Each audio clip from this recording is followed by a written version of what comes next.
ngai kombo na ngai Ndeka Sumbinye. Bon, concernant Papa Vital Kamerhe, ndenga qui est pour nation à santé na ngina mituna nanu. Vital Kamerhe est-ce akangamaki? Vital Kamerhe akangamaki te. Donc ba memi biso kaka mu pepe. To ekisi batana biso kotala kama Vital Kamerhe o akangami o asalibwe. Vital Kamerhe n'était pas en prison. Ce Vital Kamerhe qui kozwa disons soin de santé na, il était un homme libre. Moi je ne crois pas que Vital Kamerhe en tout cas qu'il a soin de santé na kene malamu ngelo na kosenga pardon liboso na Kabila. Kabila limbisa ngai vraiment limbisa bandeko na ngai po to finga ka Kabila makasi. To finga Kabila mwana mwasi ya batu mama Olive akonda ki dikolo ba finga ka mobile na ye banda ta akondi. Lelo ebundela madesu Kabila tika biso ebundela madesu na 1100 francs. Et l'autre pour écrire ko kana biso saka bando. Ndumba akomi 500 francs pour Ndumba. Biso to ko bala te vraiment. En tout cas, l'on a le gars qui a le bas vraiment quand il Vital Kamerhe ah. Qui soit soin na ye parce que ça qui est bien la prison des centre nganda ndole ma boke et où dans ngo boye. Ole na centre nganda biso ko problème Vital Kamerhe ah ça la vie na ye. Ba homme politique na biso musana bango yangwana tango ko yiba mbongo malade so bakangie malade bandi. So malade bandi il faut ba évacuer na poto. Kokene na poto kokene nyonso yangwana. Kokene mususu ezakate kozonga lisusu ezakate kokene nyonso kozala wana ko bana koyoka après so 1 mois 2 mois abana kolobele libando wana ndeni na ko bana ko sala pepo a postuler na 2023 boyona bo. Donc eloko moko grave ezate ya malade so ndeni ne ba loba wana. Kokima nyonso ya ba homme politique na biso ba kongole yangwana. Jamal aza mukolo par rapport à Kamerhe et puis so muto ko bela maladie ba ko zongo sérieux peu à urgence eza Jamal pour âge na eza déjà avancé. Kamerhe aza na jeune papa mais neni ni ba ko mona ka Kamerhe akene muto azwi mbongo aleta ebele akene mais Jamal abatike na bolo donc eza injuste. Il faut batika pe Jamal akene po mbongo wana to ko mona ngo peti ata basale ba procès nyonso to tikeli ko yoteke mbongo Kamerhe na Jamal bazwaki ezongi na trésor public et to yoki ngo peti ezaka na munoko bongo te ba bloquer ba biloko basali bo. Alors eloko moko important c'est ça il faut mieux batika batu nyonso wana batika biso calme to sala mamusu so bayibi so balobela biso pete muto ayibi babeti to bete lega maboko to kende liboso moyen to lande sous makambo ezate. Alors mbongo wana bayibi ezana ba poche na bope na bandako na bango. Alors ezana eloko moko to lobateke preuve ezate nini ezate balakisa ki nyonso ndenge ezalaki so muyima asambwa ki muyibi so alobaki kete na bimaki na signature ya directeur ya cabinet o mususu John Ntombo o signature ya directeur ya cabinet so mbongo wana kendaki wapi batika ko sakana na biso to aba toujours mususu to kozwa pouvoir na biso ba population ba komona ke makambo eko changer pe un jour. En fait premièrement idée ça que non et là le bosseur oyo bezali kokene kozwa soin na poto mais la seule chose à savoir est-ce que bon après avoir kozwa soin est-ce que kozonga pour continuer suite après ou à quel moment pour na libéla. Alors normalement selon bango de ba vivre na ba corps na bango.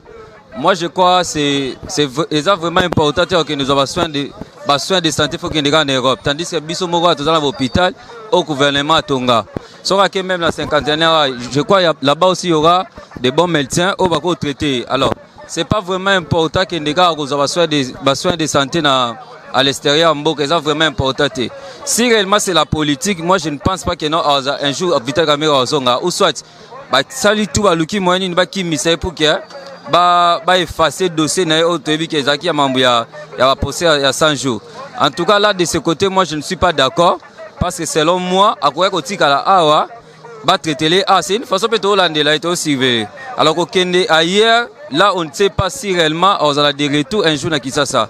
Donc de ce côté là moi de ma part je suis d'accord na côté Koiba ou Aïba quitté en tout cas là moi je sais pas comme de Balobaka avant qu'on condamne il faut en avoir preuve avant qu'on il faut en avoir preuve si vous en avez preuve c'est inutile de parler vaut mieux rester silencieux au lieu de parler des choses où il habité.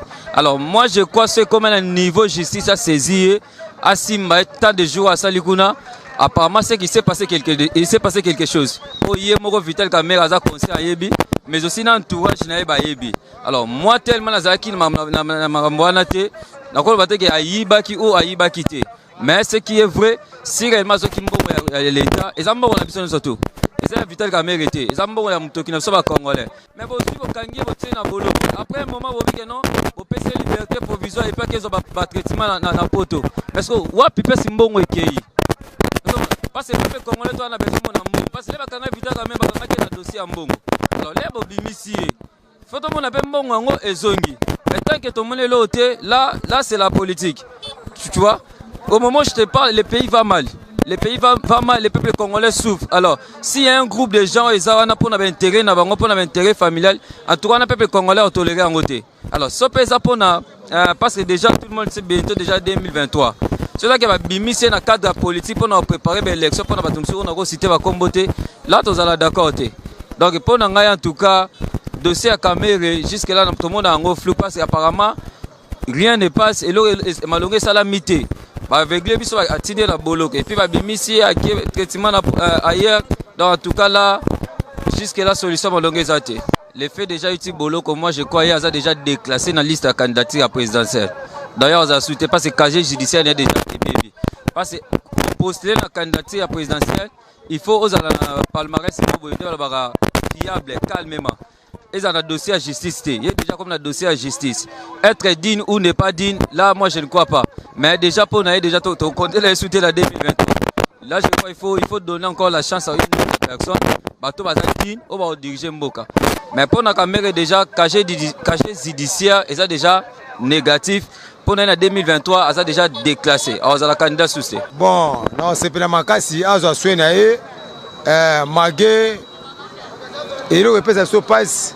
Na ba souffrance tout le monde na ne balba ki Vital Kamerhe aiba mbongo ya adetuna mbongo ya mboka ekenda so de talibo to zonge pai mbongo à 100 jours et monalité mambo ezaka ebele bon nazala mingi akoloba te ngona pena ndekulanga pena et peut se passe et peut se pena passe pena makasi na kata ba mboko yo talaka ninge zoli kaka bon ceux qui akenda ko zo swena mboka ba paya wana eza j'ai ebetama keza dada ebetama na tamboka na biso ba kona mboka pe belé o ba ibaki makambo wana wana za couverture bon pour la Vital Kamerhe bon pour na ngana monika ki aya net innocent ba moko ba psim seneti ali wali ba de touche te benga ngo ba simsa kene touche pour na nga pour la Vital Kamerhe azane innocent ali tout le monde ba simsa touche mo bo kende sala boye mais comme ba mineti comme am tali babe mo ba mineti ba tete babe na koloba que non Vital Kamerhe a détourné mon mais Vital Kamerhe a détourné mon côté ba konza mboka ba bien très bien et za ba jon ba ko komisare ko ba ministre bana tout ba bien très bien un kato de frato 05 o bala kisaki ayiba ki mona na kite e kende ki na ba misala mais de procédure ya utiliser ki yango po apesa ba douana de ba condamna ki una kende ki pe malade yezu motoka moto Bapesi liberté provisoire à Kenena Mikiri Apoto. La question que nous nous posons est celle de savoir est-ce que Kokenda Kei a Gojonga? Du point d'interrogation. Soka Zongi. A Gojonga na bolo Kangoli Josu. Oya Zwaki Malam. Voilà. Kenzo Tonaye la Malam Moazongi la Bisso. C'est un grand leader, vraiment. Ce n'est pas n'importe qui parmi la jeunesse congolaise. Alors, il y a un juge. Alors, il y a un monde qui n'a pas en catimini. Mais il y a Vital Kamerhe. Alors, il y a ce qui est arrivé. Mbongo ya ibaki. O alobaki a détournaki. Na ba a détournaki na ye. Ba zo ki na keshi à l'état. Ce qui est guidé. Alors, donc à ce qui est à ça qui est là comme côté. Ah ouais. L'État il faut récupérer va bien wana. Et donc va la même vente publique. Na ba tout monsieur. Voilà.